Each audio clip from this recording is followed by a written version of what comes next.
नमस्कार दोस्तों, स्वागत है आपका आपके अपने YouTube चैनल दीपक रचित कथा में। कि शबरी आखिर कौन थी और जिसे भगवान श्री राम ने चलकर शबरी को दर्शन दिए, और शबरी पूर्व जन्म में कौन थी, इसके पीछे क्या कथा है, हम जानेंगे इस वीडियो में। शायद बहुत से लोग इसके बारे में नहीं जानते हैं। मित्रों, शबर जाति भील जाति में ही होती है और शबरी भील कन्या थी। भील जिसको शबरी भी कहा जाता है। किस प्रकार शबरी एक भील घराने से भाग निकली और ऋषियों की सेवा करते हुए और भगवान श्री राम का इंतजार करती रही, और किस प्रकार भगवान श्री राम शबरी की कुटिया पर आए और शबरी का उद्धार किया। मित्रों, शबरी का विषय इसलिए महत्वपूर्ण है क्योंकि शबरी इतनी सरल थी कि उसने अपने पिता रूपी गुरु के एक वचन पर ही पूरा अपना जीवन श्री राम को समर्पित कर दिया। शबरी कौन थी? मित्रों, बात उस वक्त की है जब भगवान श्री राम का जन्म भी नहीं हुआ था। वही भील जाति के एक कबीले में जिसके राजा और मुखिया अज थे। राजा अज के घर में एक कन्या का जन्म हुआ जिसका नाम श्रमना था। श्रमना शबरी का ही दूसरा नाम है। शबरी की जाति शबर थी। शबरी को बचपन में पक्षियों से अलौकिक बातें किया करती थी। साधु संतों से वह बहुत ही खुश रहती थी। धीरे धीरे शबरी बड़ी हुई, लेकिन उसकी कुछ हरकतें राजा अज और इंदुमती की समझ से परे थी। समय रहते शबरी के बारे में उसके माता पिता ने किसी ब्राह्मण से पूछा कि वह वैराग्य की बातें करती हैं।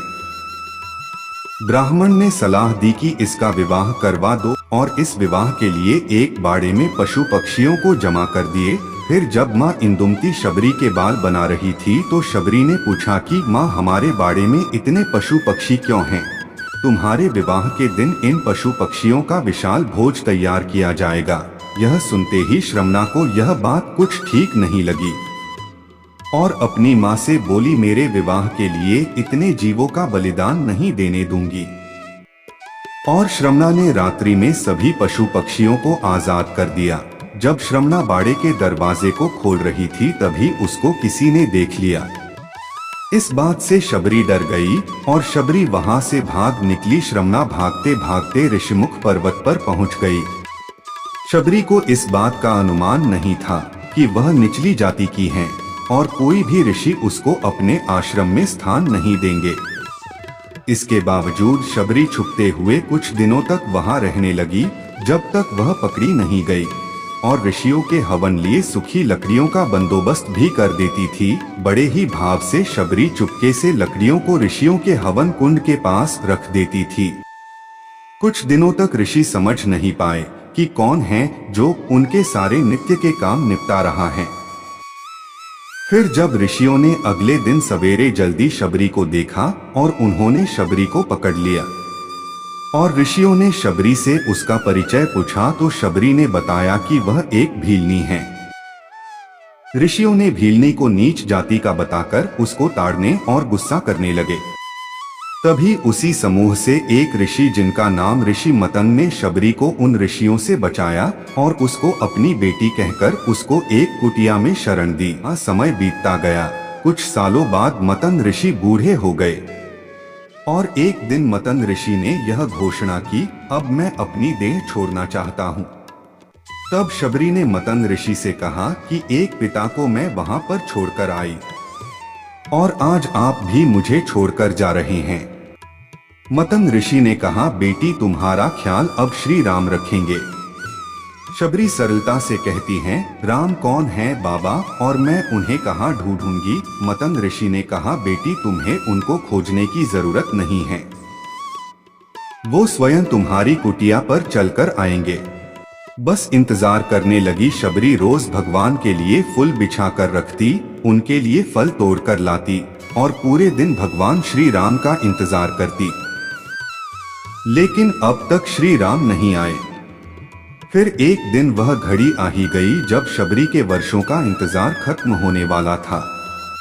शबरी ने फूल बिछा कर रखे थे और आते जाते लोगों को मना कर रही थी। शबरी श्री राम के लिए रोज बेर तोड़ कर लाती थी। यह निश्चित करने के लिए बेर मीठे हैं या खट्टे, शबरी ने बेर को चख चख कर रख देती। जब भगवान श्री राम आए तो शबरी एक पत्थर के आसन के पास बैठी थी। शबरी ने पहली नजर में ही भगवान राम को पहचान लिया और उनको झूठे बेर खिलाए। इस प्रकार शबरी के वर्षों का इंतजार खत्म हुआ था और उसको भगवान श्री राम मिले थे। शबरी पूर्व जन्म में कौन थी? शबरी अपने पूर्व जन्म में एक रानी थी।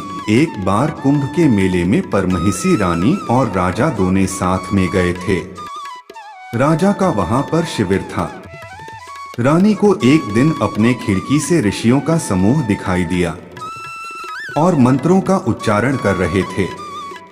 रानी परमहिषी का मन भी उन ऋषियों के बीच में बैठने का कर रहा था। रानी ने राजा से आज्ञा मांगी, लेकिन राजा ने कहा कि आप रानी हैं, इस तरह आपको शोभा नहीं देता। परमहिषी रानी अपने कक्ष में जाकर रोने लगी। रात्रि को परमहिषी रानी अपने कक्ष से निकलकर त्रिवेणी तट पर गई। वहां गंगा मां से याचना करने लगी, हे माते, अगर मुझे दूसरा जन्म मिले तो मुझे रूपवान और रानी मत बनाना। अब आप में समाना चाहती हूँ। बस इतना कहकर परमहिषी रानी अपनी देह त्याग देती हैं। इसी कारण अगले जन्म में शबरी रूपवान नहीं थी और ना ही कोई राजघराने पैदा हुई। मित्रों, यह थी शबरी की कहानी जो हमें सिखाती है कि सब्र का फल हमेशा मीठा होता है।